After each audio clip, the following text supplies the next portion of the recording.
Армысыздар, құрметті көрермендер. Бүгінгі бағдарламаның кейіпкері Нұрсұлтан қаласы номер 18 орта мектептің 11 сынып оқушысы Ниязов Бақдәулет.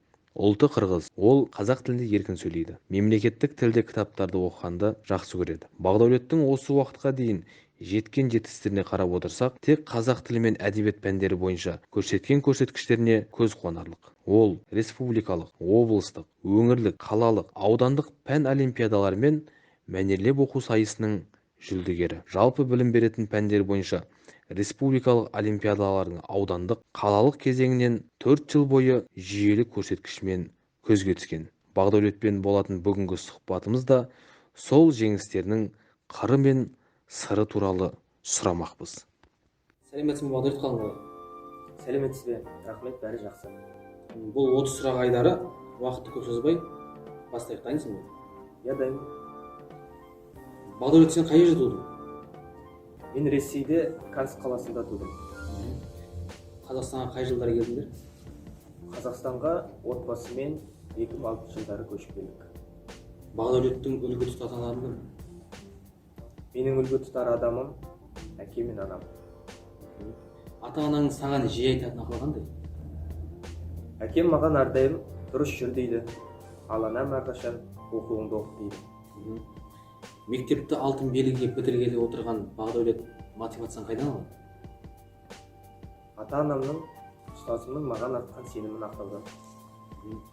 Бақдәулет, сенің жан-жақты оқушы екеніңді білеміз. Дегенмен де көбіне қазақ тілі мен әдебиет пәнінен көп көзге түсіп жүрсің.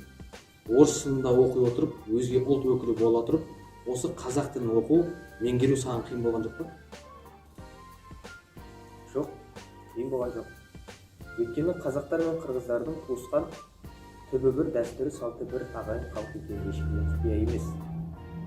Негізі қырғыздар мен қазақтардың тыныс тіршілігі, салт дәстүрі өте ұқсас. Қырғыздарда да ақындар айтысы ұлттық өнер болып саналады. Негізгі аспабы қомыс, яғни қобыз.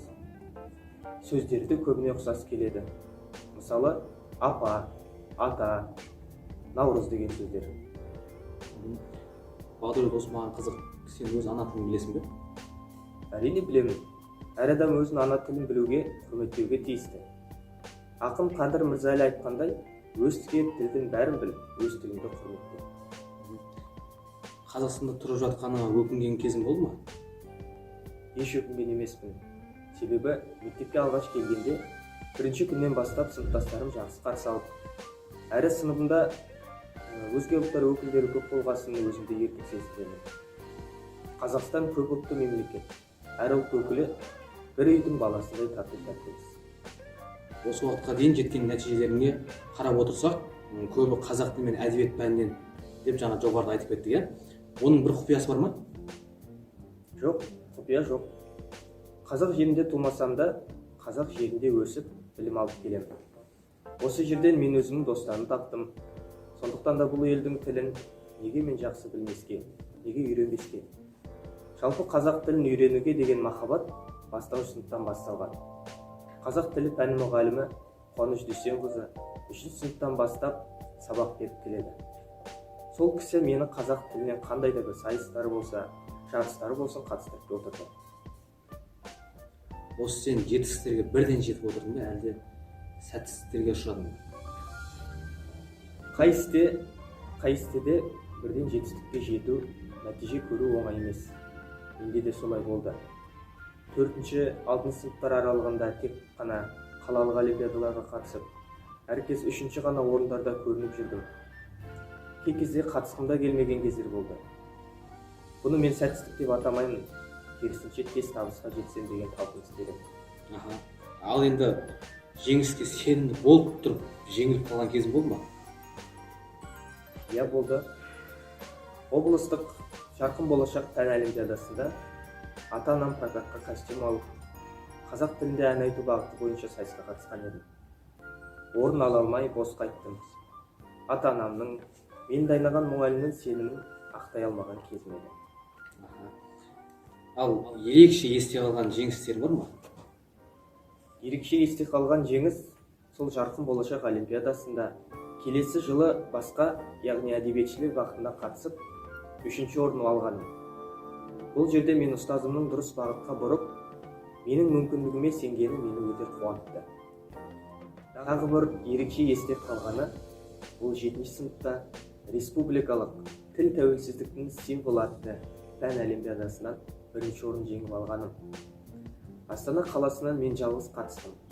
Сол жеңіс мен үшін есте қалған жеңіс болды. Себебі республиканың түкпір-түкпірінен келген балалармен таныстым, араластым. Міне содан бастап мен өз күшіме, қазақ тілінен өз біліміме сене бастадым. Жарайсың. Енді айтып өтші, тіл үйренуде ең басты нені ескеру қажет? Тіл үйренуде ең бастысы көп кітап оқу керек. Және де кітап оқығанда түсініп оқу, тырысу керек. Сол тілде көп сөйлесу керек, және сол тілде сөйлейтін орта керек. Бақдәулет, жалпы білім беретін пәндер бойынша республикалық олимпиадалардың аудандық, қалалық кезеңдерінде 4 жыл бойы жүйелі көрсеткішпен көзге түсіп келді.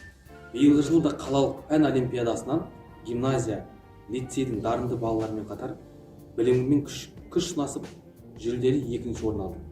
Ал енді осындай жүйелі жетістіктерге жету үшін не керек? Жалпы олимпиадаға қалай дайындаласың? Сол туралы кішігірім айтып өтсең. Бұл жеңістерім менің ұстазым, жетекшім Қуаныш Дүйсенқызының арқасы. Сол кісінің дұрыс бағыт беруінің, қолдауының арқасында осындай жетістіктерге қол жеткіздім. Ұстазым ең бастысы пән олимпиадасына ерте жастан дайындау керектігін білген. Бір пәнді таңдағасын, келесі жолы басқа пәнге ауысуға болмайды. Сонымен бірге оқу бағдарламасынан тыс көп оқулықтар мен тест тапсырмаларымен дайындалдым. Эссе, мақала жазуға машықтандым. Айта берсем, жасалған жұмыс түрлері өте көп. Әсіресе қазақ тілінде мақал-мәтелдерді, қанатты сөздерді жаттау, олардың мағынасын түсіну жазба жұмысында көп көмек берді. Олимпиадаларға қатыса жүріп, көп балалармен таныстым дедім жоғарыда. Ол 7-ші сыныпта.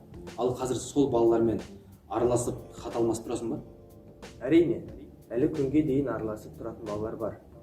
Әсіресе 2017 және 2019 жылдары. Дарынды бала ретінде Қапшағай, Бурабай демалыс орындарына путевкамен барғанда танысқан балалармен әлі де әлеуметтік желі арқылы араласып тұрамыз. Сұхбатымызда өз мәресіне жетті.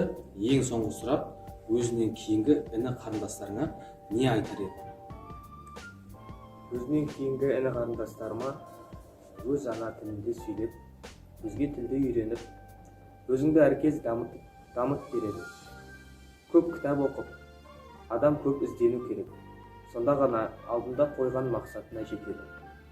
Білімді болу заман талабы, ал білімді ұрпақ еліміздің болашағы.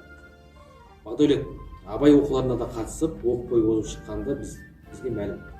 Ендеше сұхбатымыздың аяғында бір ауыз Абай атамыздың өлеңін оқып бер десек, қалай қарайсың? Абай атамыз жалпы ұлт атасы. Қазақ тілі дегенде ұлы Абай тілі дейміз. Абайға теңгелер қазақ жоқ. Сол себепті мен де Абай атамыздың шығармаларын оқып өстім. Қара сөздерін көп оқыдым. Мен алдыңғы жылы Абай атамыздың 175 жылдығына арнап өлең жазғанмын. Соның үзіндісін сізге оқып берсем. Абай жаққан сана сәуле сөнбеу үшін.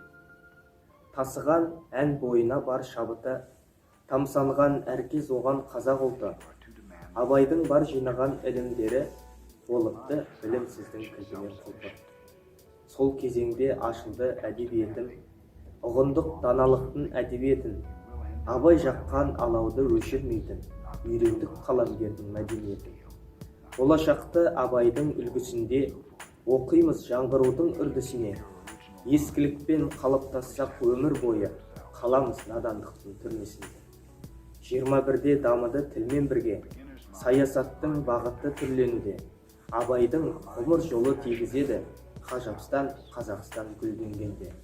Жақсылық дұшпандыққа көнбеу үшін, әр жаман істеген іс өнбеу үшін, алға қарай ізденіп талпындық тек, Абай жаққан сана сәуле сөнбеу үшін. Ой, жарайсың. Бүгінгі бағдарламамыз осымен тәмамдалды. Бағдәулет, сізге көп рахмет. Келесі кездескенше.